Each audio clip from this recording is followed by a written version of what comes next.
সকাল থেকে দুপুর পর্যন্ত ভোট গণনার যে প্রবণতা, তাতে বিজেপি ১৮০-র বেশি আসনে এগিয়ে, তৃণমূল এগিয়ে ১০০-র কম আসনে।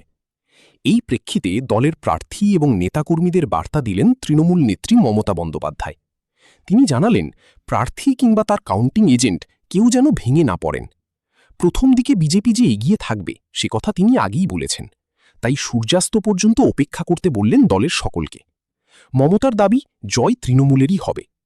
সোমবার দুপুর 12:30 নাগাদ সমাজ মাধ্যমে ভিডিও বার্তা দিয়ে মমতা বলেন, দয়া করে কোনো তৃণমূল প্রার্থী এবং কাউন্টিং এজেন্ট গণনা কেন্দ্র ছেড়ে আসবেন না, এটা বিজেপির প্ল্যান।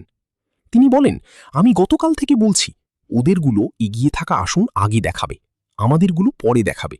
অনেক জায়গায় কাউন্টিংয়ের বন্ধ করে রেখে দিয়েছে। কল্যাণীতে এমন 7টি মেশিন ধরা পড়েছে যেখানে কোনো মিলই নেই। মমতা আরও বলেন, কেন্দ্র জোর করে পুলিশ এবং কেন্দ্রীয় বাহিনী দিয়ে তৃণমূলের উপর অত্যাচার করছে, অফিস ভাঙছে, জোর করে দখল করছে, এসআইআরের নামে ভোট লুট করেছে। মমতার দাবি, এখনও তৃণমূল 100-র বেশি আসনই এগিয়ে রয়েছে, সেগুলো বলছে না কমিশন। তিনি বলেন, ইলেকশন কমিশন নিজের ইচ্ছামতো খেলছে, সঙ্গে রয়েছে কেন্দ্রীয় বাহিনী। আমাদের পুলিশরা মাথা নত করে কেন্দ্রীয় বাহিনীর হয়ে কাজ করছে। দলের নেতাকর্মীদের উজ্জীবিত করার বার্তা দিয়েছেন মমতা। তার কথায় মন খারাপ করার কারণ নেই। আমি বলেছিলাম, সূর্যাস্তের পরে আপনারা জিতবেন। 3-4 রাউন্ড সবই কাউন্ট হলো, 18-19 রাউন্ড কাউন্ট হয়, তখন আপনারা জিতবেন। ওয়েট অ্যান্ড ওয়াচ, আপনারা সকলে জিতবেন, আমরা আপনাদের সঙ্গে রয়েছি। পরিশেষে মমতার বার্তা, নিশ্চিন্তে থাকুন, আমরা বাঘের বাচ্চার মতো লড়াই করে যাব।